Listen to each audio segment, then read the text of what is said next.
What's up, Hokie Nation, and welcome into this week's Triumph Spotlight on TSL Today. Our guest today is senior goalkeeper Alia Skinner, a Fleming Island, Florida native. Alia has spent the vast majority of her tenure in Blacksburg as the starter in goal for the Hokies, and after being sidelined due to injury for the vast majority of the 2022 campaign, Alia is poised for a solid return to the pitch in 2023. Alia Skinner coming up next on Triumph Spotlight and TSL Today.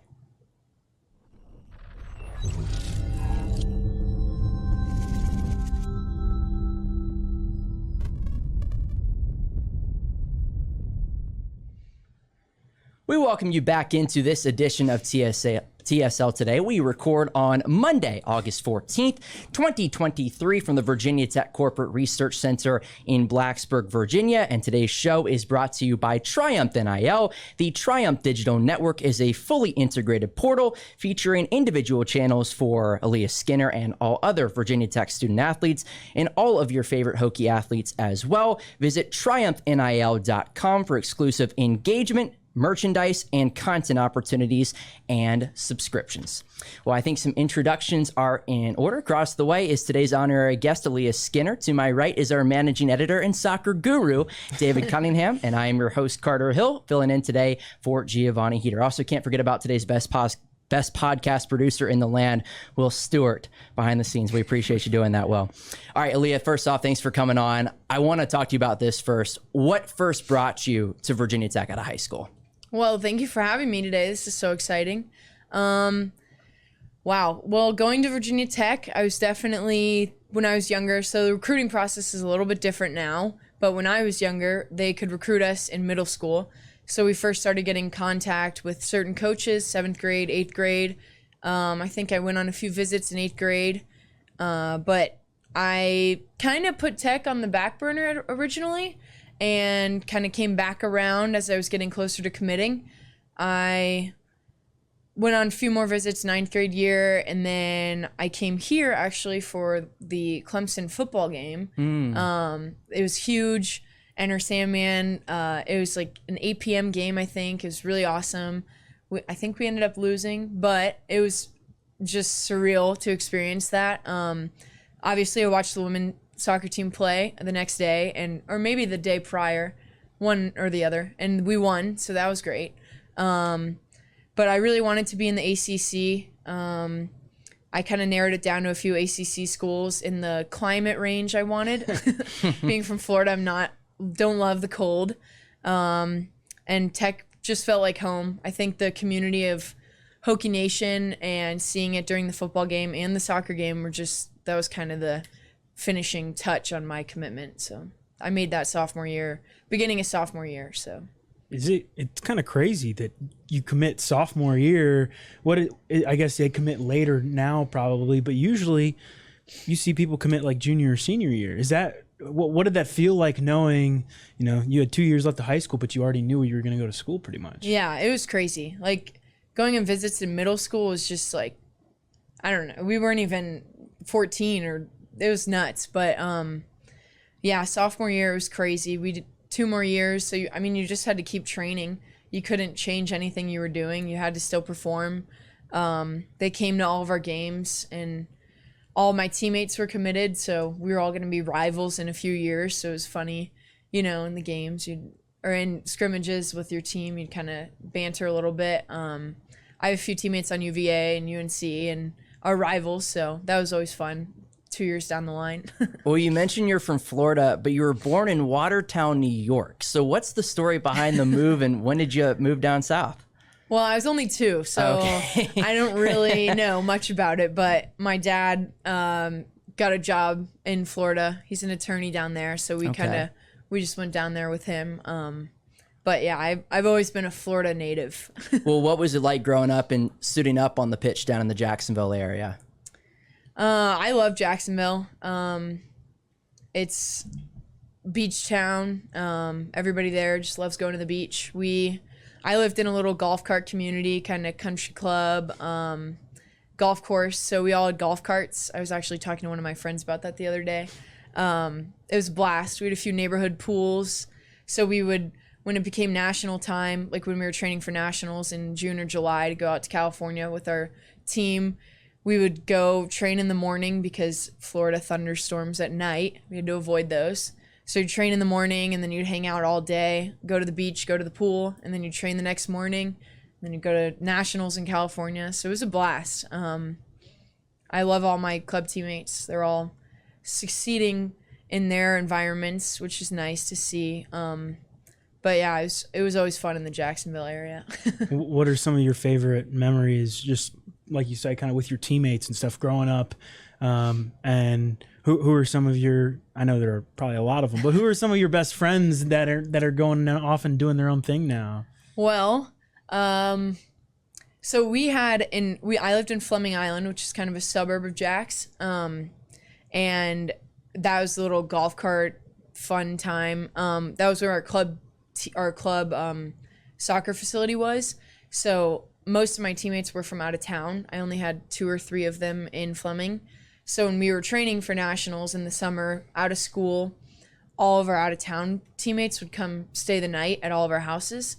So there'd be 20 girls in like 3 houses, and that was so fun. We'd hang out the entire day.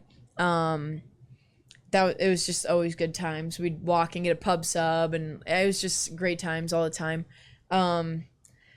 Yeah, some teammates to name though, Leah Godfrey. She's at Virginia. She's probably projected to be #1 draft pick in the NWSL whenever she does that. She's one of my best friends. I've played sports with her since I was 4.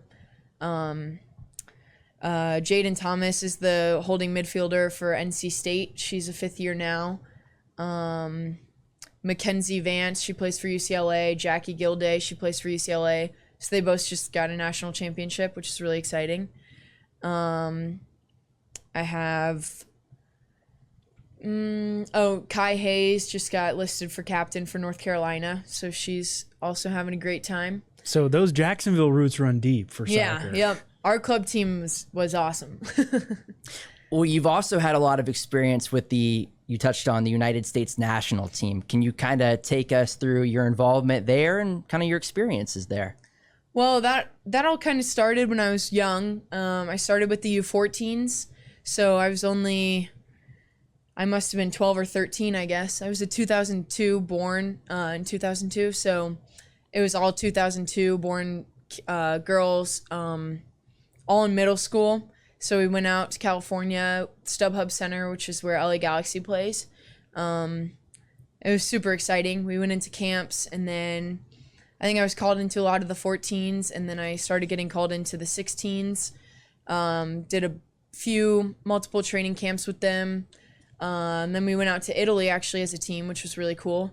We trained and played a few games in Italy, Slovenia, and Croatia. And we played against Iran, Slovenia, Japan, and somebody else. And it was a big tournament. We won the tournament, so that was really cool to have a trophy when I was 15 or 16 with the U.S. team. And then I was called into U18s, and then, still trying to get back in there. So we'll see. But U.S. soccer is a fun thing to be a part of.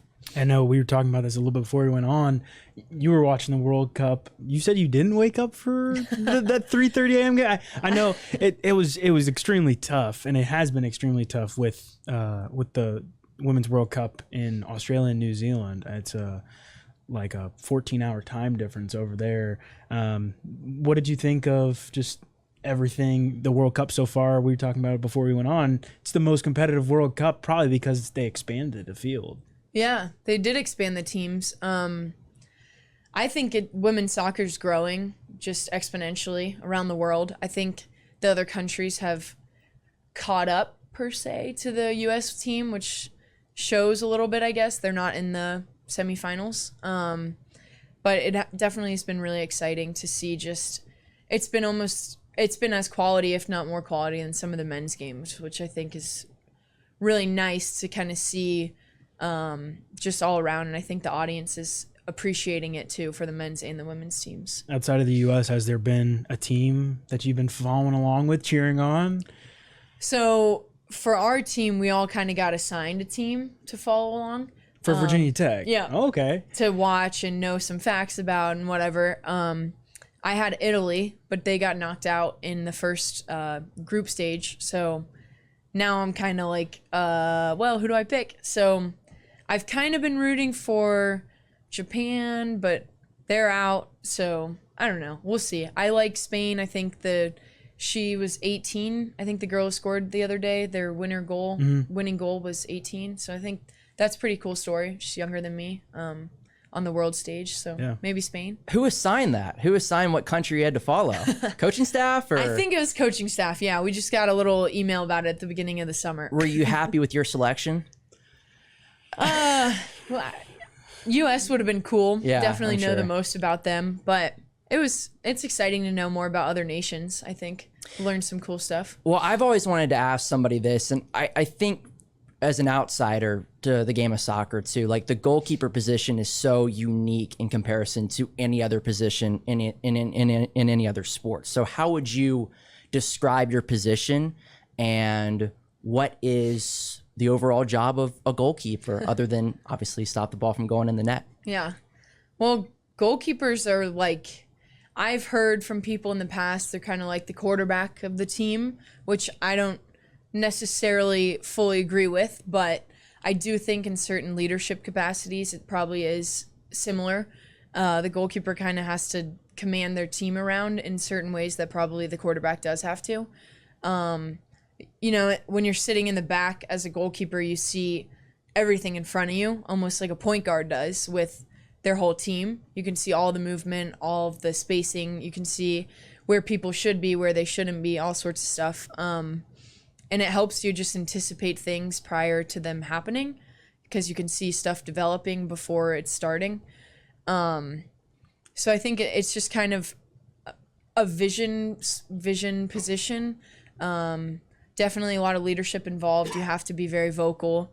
But yeah, it's a lot of pressure. You can't really make a mistake back there. If you make a mistake, you get scored on. So you got to kind of step up every time the ball is near you. You mentioned you have to be vocal. Do you enjoy being vocal? Yeah, I mean, I guess I've grown into it. I've always kind of been extroverted. I think I started goalkeeping when I was like 8. So I've definitely learned, grown up to be vocal. So yeah, it's something, it's kind of in the back, like how I grew up as well. So You're a senior now.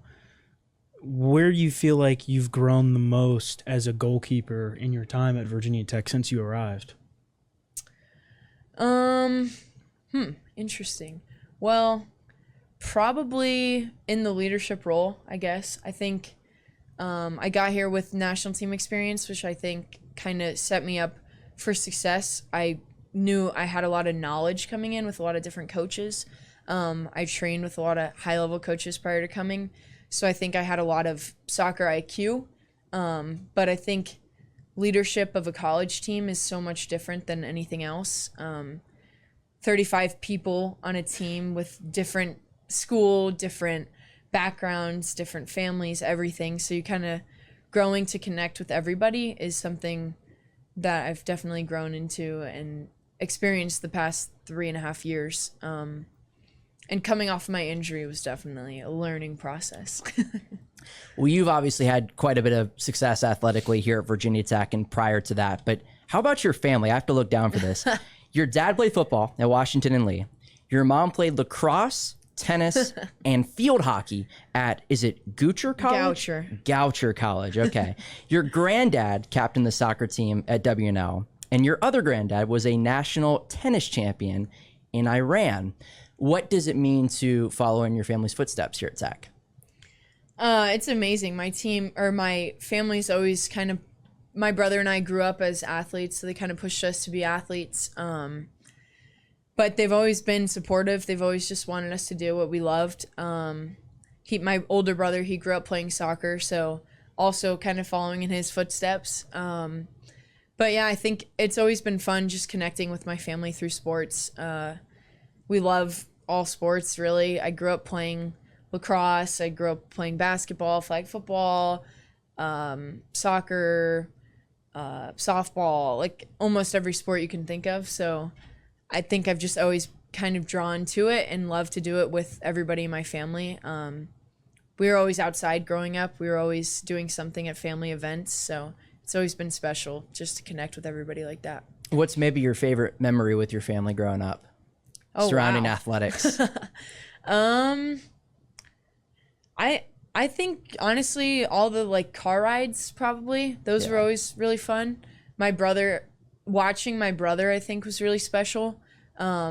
He's 4 years older than me, so I think it really kind of set a competitive boundary, I guess, between us two. But I think the car rides of me with him and all of his teammates and my parents were always really fun and exciting. I think on family vacations, we like play bocce ball or play can jam or play like, you know, football in the backyard or something or on the beach. And I think those are really awesome memories as well because everybody is in that. All my grandparents, everybody's kind of involved, which is fun. So I assume it was your parents that first got you into soccer. Was it because your brother played soccer before you? Is that how did you first get into soccer and what kind of role did your parents have in that? Well, I originally assume it's probably because of my brother, but my house was probably 2 blocks away from our soccer club that I grew up with until I was 18. So I think it was kind of inevitable that I was going to play soccer. I could have walked to the fields. In my elementary school, the gate lined up with our soccer club, so you could walk from elementary school to practice. So it just kind of, I wasn't even in school yet when I started soccer. I was only 4, but you just kind of played soccer.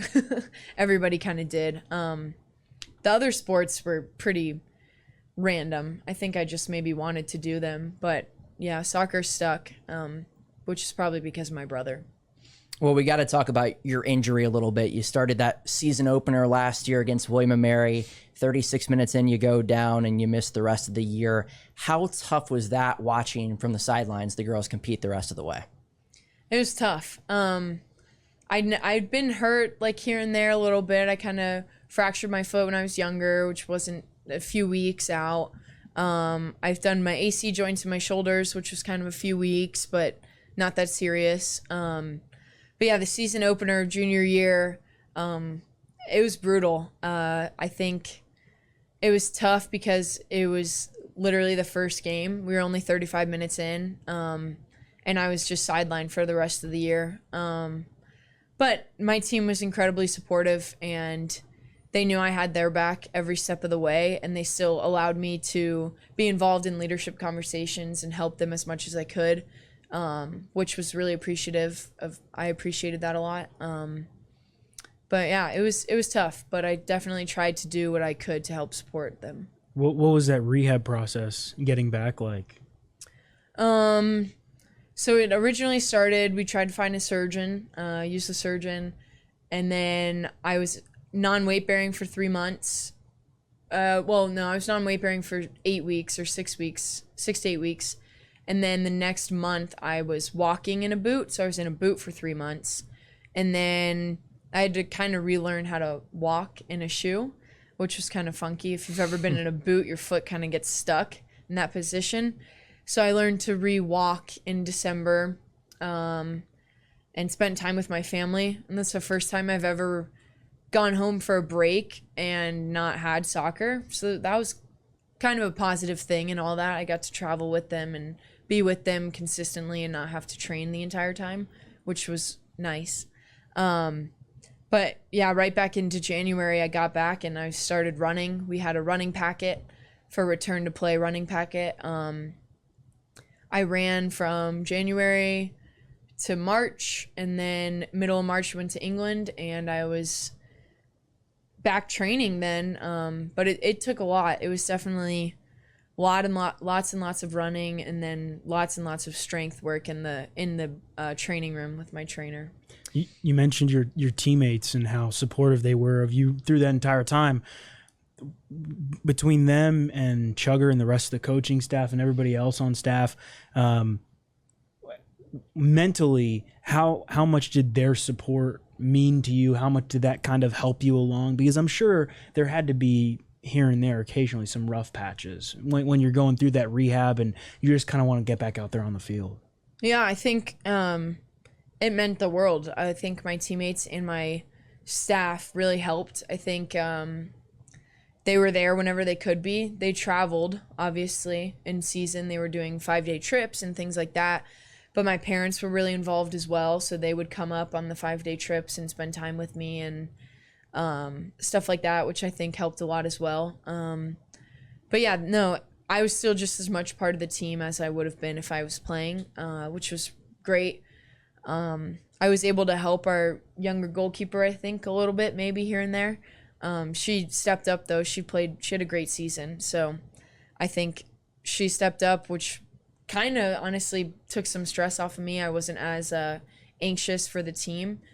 She stepped right in and had a great year. And I think, but she never really forgot about me. She was always a great teammate as well. And I think that's kind of how everybody was. They were all always there. The staff was always there, checking in, just making sure I was doing all right, which I think was nice.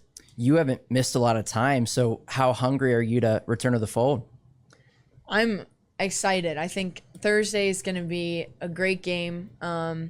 We've had a little taste of it with the scrimmages, and I think that's kind of made me even more excited for our opener. But yeah, I can't wait. I'm really excited. What has you most excited about this team this year? Well, I think this year our freshmen are a great class. I think they've come in, they've already made an impact on and off the field.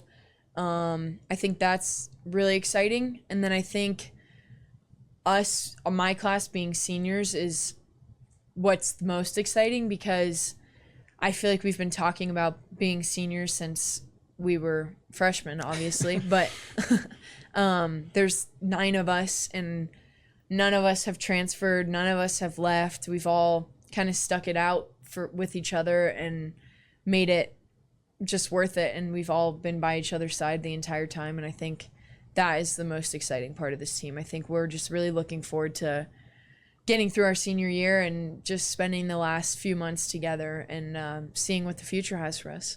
You guys have an opportunity to make the NCAA tournament for the 3rd consecutive year this year in 2023, but haven't reached the Sweet 16 since 2018. So how energized is this group to make a run at it this season?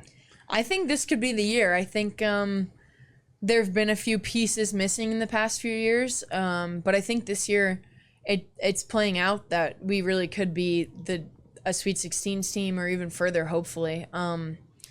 We have all the pieces aligning right now, and I think everybody's stepping up in the roles they're getting, and I think us as seniors are really, really hungry for that, because obviously we missed our freshman year, and then the past few years we've had it, or 2 years we've had it, but not far in the tournament. So I think we're really excited, and Thursday is our first real test. That team was in the tournament last year. They have the Big East Player of the Year, so that's a potential NCAA tournament game Thursday. So we're opening up like that, getting ready for hopefully the tournament. So that's Butler, and then you have Indiana. Right. How excited are you to get back home and play at Thompson Field? Oh, and yeah. And what is, when that atmosphere is going, what is that atmosphere like to play in? I'm over the moon about getting back on Thompson. I think it's going to be so fun. It feels like I haven't played there in years, but I guess it's only been maybe a year and a half. But yeah, no, I'm excited. I think the environment there is not quite like Lane, obviously, but it's still really exciting. Enter Sandman plays for us. We played in our locker room, and then we played on the field, and everybody's jumping around, and it's just a blast. We have shirtless boys. I don't know if you know about them, but they stand at the front, and they heckle the other teams and kind of support us. Yeah, and the refs. And I think that's really fun for us, honestly. But yeah, Thompson's just a blast. All of our fans are the best. We're going to get to some fun questions in a minute, but first off, we can't ignore why you're here. What has this experience been like with Triumph NIL for you? Triumph has just been great. They first came to Tech when NIL, or they started at Tech when NIL really started. And 4 people on my team kind of hopped in with them at the beginning, and they let us know from the beginning it was an experiment, and it was at the beginning, as all NIL stuff was, but Triumph has really just grown so much the past year, I guess it's been, and it's been so fun to be a part of. They've given me great opportunities. We went to a charity event the other day, and I think it's called Feeding Southwest Virginia, and we got to pass out fresh produce to kids who don't typically have fresh produce, which I think was really just rewarding for us. Obviously, we're all pretty lucky where we're at, but I think doing that and helping these elementary school kids was eye-opening for all of us. And yeah, Triumph's always been supportive, and they've been helping me a lot for the past year. Time for some fun questions. Favorite place to eat in Blacksburg? Oh, man. That's always my first question. Oh, man. That's tough. There's so many. I really liked Black Hen for a little bit. Okay. Have you ever been to Gaucho Brazilian Steakhouse? I have really not. like that place. I have not. Those are very interesting answers. I have been to the Black Hen. The Black Hen, good. Yeah. I've not been to the Brazilian Steakhouse. The Gaucho Brazilian Steakhouse is a hole in the wall. A lot of people don't know about it. It's like behind Ghetto Kroger or Ghetto Starbucks in the same little shopping thing. Interesting. But their Brazilian food is great. It's so good. And you can get like an a la carte thing where you can mix and match a bunch of stuff. It's really, really quality food. Speaking of hole in the wall, have y'all ever tried Black Salt next to Italiano's? Yes, Black Salt is that place pretty is good really too. good. I've been too. really curious about that. Yeah. It is By good? Waffle House. Yeah. It's really good. It's really good. really Yeah, good. and then there's of course Waffle House. Yeah.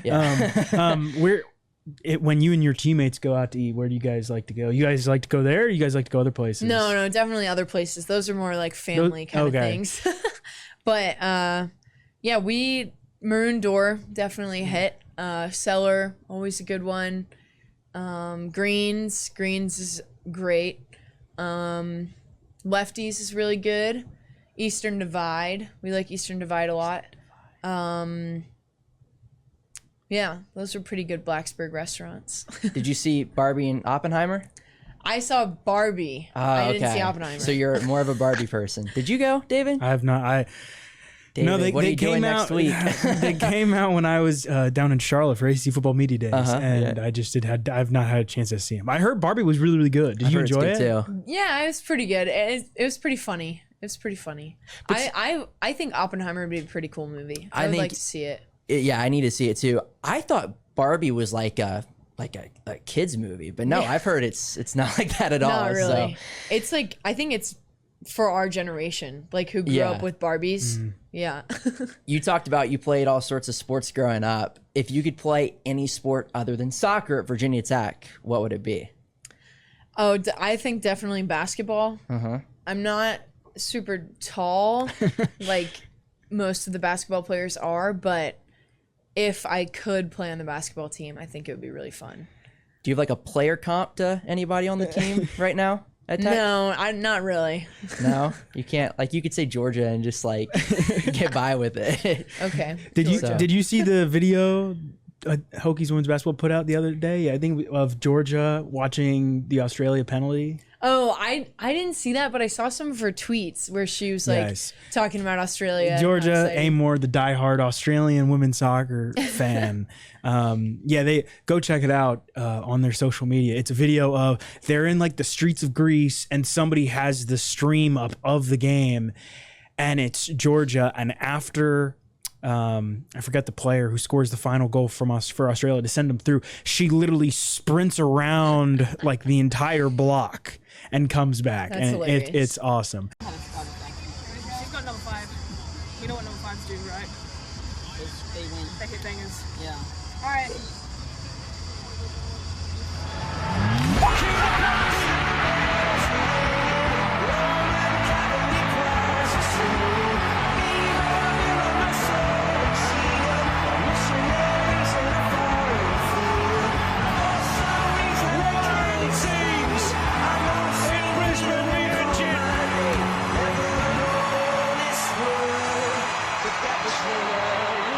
Did you go and get a chance to watch any of the women's basketball games last year? Oh yeah. We were big women's basketball fans last year. That was awesome for them. You actually just reminded me. We were out of town. It was when we were in England, and we were watching their game. I think it was their Elite 8 game. Yeah. In March. I think it was the Elite 8 game. Probably so. Yeah. And we were all streaming it on our phones, walking to this restaurant in England, and we were all like screaming, basically, probably like Georgia was. And that was crazy. We made England probably the biggest Hokie fans ever. But yeah, we were all super excited running around, and some of our staff's kids were there, and they were all over the moon. They were all so excited too. So that was really cool for them. When you see that team go and do what it did last year, how much does that motivate you to want to do something similar with your team? Yeah, no, it definitely is inspiring for all of us. I think we all kind of admire what they did, and I think it's huge for women's sports, especially at Virginia Tech, and I think we all wish and hope we can do that this year, if not in the future years for women's soccer. Favorite school to travel to in the ACC? To play there or just to watch? We'll say to play there. How many have you been to watch? Well, I guess visiting a few. Yeah. Not watch. Do you have a favorite school to play at in the ACC? Definitely here. Yeah. Probably North Carolina. Yeah. Their stadium is nuts. Fantastic. And we always have a great game there, which is interesting because they're the best team in the country almost every year. But we always show up and really perform well, and it's always a crazy game. You mentioned Thompson Field. You were talking about Thompson Field. What is the best part about playing at Thompson Field? I think just the Hokie community. Everybody shows up. Rec Sports Building is right there, so everybody's leaving McComas and everybody's walking around that fence. And when we have a night game or even a Sunday midday game, like tons of people just crowd around the fence and are there, especially if it's a close ACC game, which I think that's pretty cool. Just to get people who don't really watch soccer just to show up and support you just because they're Hokie. Do you have any favorite memories from playing at Thompson? I think beating UNC last year was really cool. I think it was a little it hurt a little bit because I wasn't playing, but it was still incredibly exciting. That was really awesome. I was on my scooter because I was non-weight bearing, and I just remember like we scored and they crowded the corner flag, the whole team did, and I couldn't go, so I was like cheering, and my athletic trainer and director of ops were giving me like huge hugs. It was so exciting. That was definitely one of the favorites. And then we've had some other big wins there that have been some of the favorites. We had a game dedicated to Ryland Strong Foundation, which is one of our teammates' sister's boyfriend who passed away because of cancer, and we had a game dedicated to him, and that was really special for all of us, getting to support that cause and wearing Ryland Strong shirts and I think Ryland's family was even there.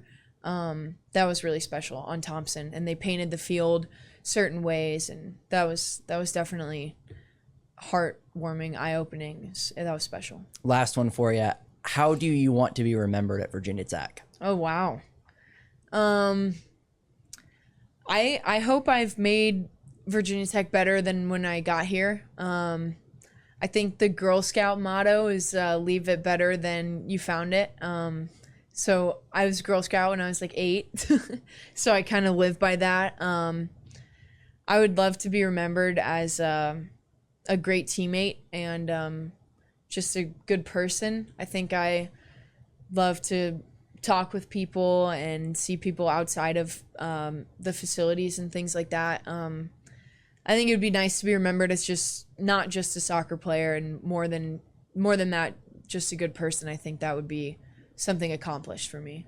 Well, Leah, thank you so much for your time. We really appreciate it. Yeah, thank you for having me. This was a blast. Yeah, thanks for coming on. Best of luck this season, and I'm sure we'll talk to you again soon. Thank you. Yeah. Well, for David Cunningham, Alia Skinner, behind the scenes, Will Stewart, I'm Carter Hill. Thank you so much for tuning in to this edition of TSL Today and this edition of Triumph Spotlight. Hokies open up their season on Thursday against Butler. We'll talk to you soon, and we appreciate you tuning in.